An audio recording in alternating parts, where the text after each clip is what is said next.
Hi friends, welcome to JuST Camp, an online program of Silver Lake Conference Center, which is a ministry of the Southern New England Conference of the United Church of Christ. JuST Camp stands for Justice and Service Training, and the idea being that we're going to dig deep and dive deep together into the question of how we as individuals and we as a community can work together to make the world a better place, both by alleviating the immediate suffering that we see right in front of us, while also examining how we can fix the big picture systems that are a little harder to see in order to alleviate that suffering at a more long-term, more systemic level. I'm Reverend Jack Perkins Davidson, the senior pastor at Spring Glen Church in Hamden, and you can call me Pastor Jack or just Jack, either way. My co-leader this week is Andrew Wicks, who is the executive director and founder of Incredible Days Group, a organization that plans mission trips and service trips. He'll follow up with a video with your specific instructions for the activities we'll be doing as on our own on Monday. But for now, I thought I'd just give you an overview of the program so you know kind of what to expect in the week ahead. So first and foremost, you need to make sure to reserve 5 o'clock every day this week for our online group discussion and debrief.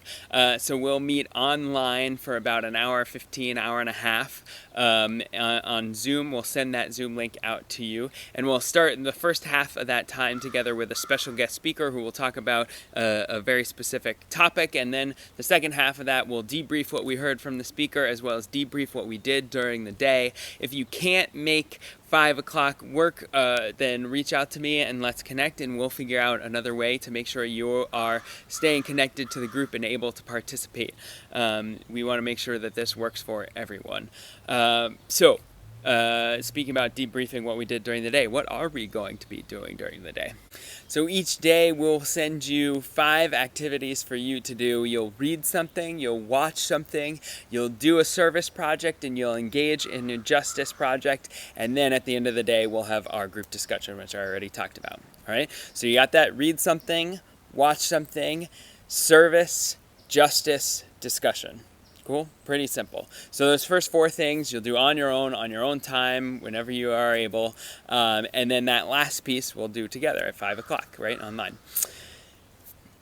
So on Monday, July 13th, our first day together, we'll all share the same activities. All of us will read the same thing, watch the same thing, and do the same activities to make sure that we're all starting from the same place on the same foundation. But then on Tuesday, Wednesday, and Thursday, we have 6 or 7 options for you to choose from based on your interests, based on the topics that you said you were passionate about, from LGBTQ justice to racism to environmentalism, housing, food access. There's a whole range of options for you to choose from and engage with on your own.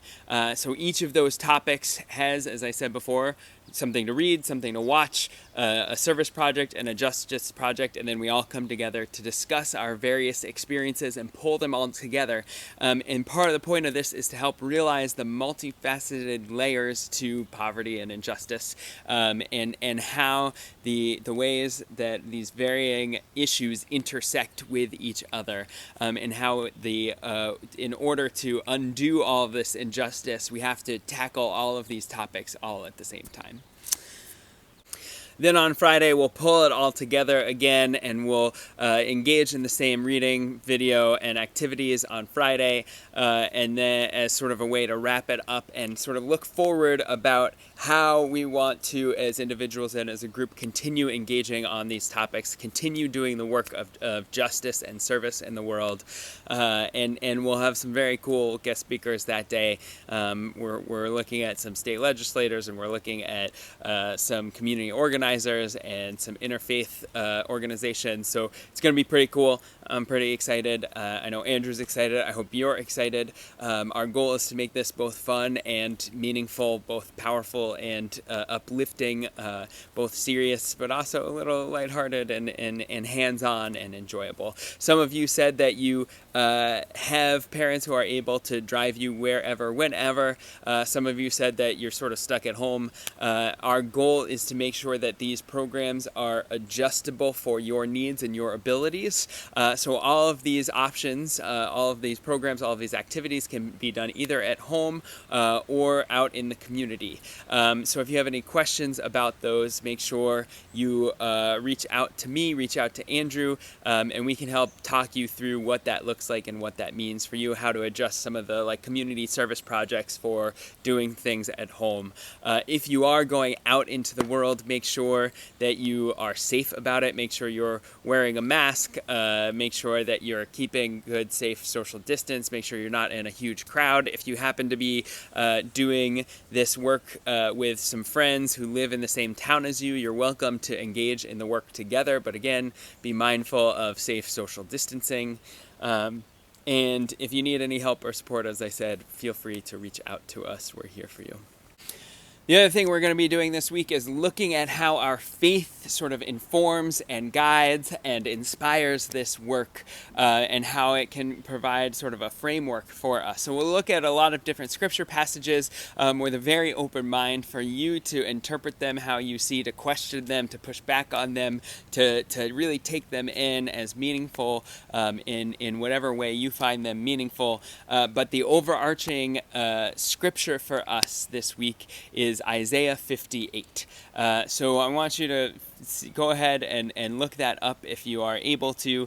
Isaiah chapter 58. And there are three things that I think are important to lift up in this moment about this passage. One, it starts off with the phrase, shout out, do not hold back. Shout out, do not hold back. So one, what I want to make sure you do this week is use your voice. Shout out. Don't be afraid to use your voice, to speak up against injustice, to speak your mind when you're not certain about a question you have or a disagreement you might have. This is supposed to be the space for you to engage and ask those things and say those things so that you feel prepared to do that out in the world as well. And then the second part of that I noted was do not hold back.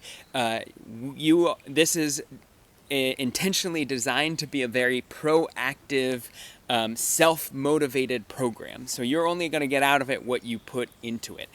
You're only going to get something out of it if you are putting your full self into it, if you're not holding back at all, but you're engaging proactively with the work, with the activities, with the readings, with the videos. So don't hold back. Engage your full spirit, your full body, your full mind, and really dive deep. Third, the main thesis of Isaiah chapter 58 is that religion is really at its worst when it makes us self-centered.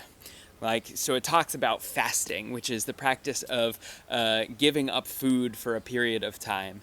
And you know, maybe some people do that during Lent, or you give up your favorite thing during Lent, or you may have some Muslim friends that fast for the month of Ramadan. The idea here is it's saying that don't fast and give up food and then just spend the whole time complaining about your own hunger. When you fast, the idea is so that your hunger helps teach you something and make you more aware about people who are chronically hungry, about people who don't have enough food. And so the idea here is that when we engage in religious practice, our goal is not to sort of become self-centered, but to have our religious practice open our minds up to the needs of those around us, to the suffering of those around us, so that we are then inspired to share food with the hungry, to house the homeless, to clothe the naked, to serve those who are in need of more love and more joy and more care in this world. And also to undo the bonds of injustice. It says really think about it not just as giving food to those who are hungry, but also breaking down the systems that have caused so much injustice, that have caused such grave poverty. And that word poverty is a big one because that's what we're going to be looking at this week, where we've based our program this week on a curriculum that Incredible Days group had designed around urban poverty. And we'll sort of break down what that word urban poverty actually means.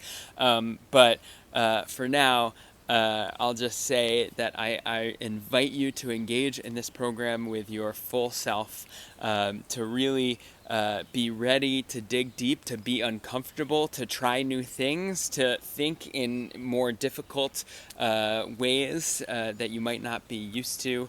And I'll see you on Monday, July 13th at 5 o'clock.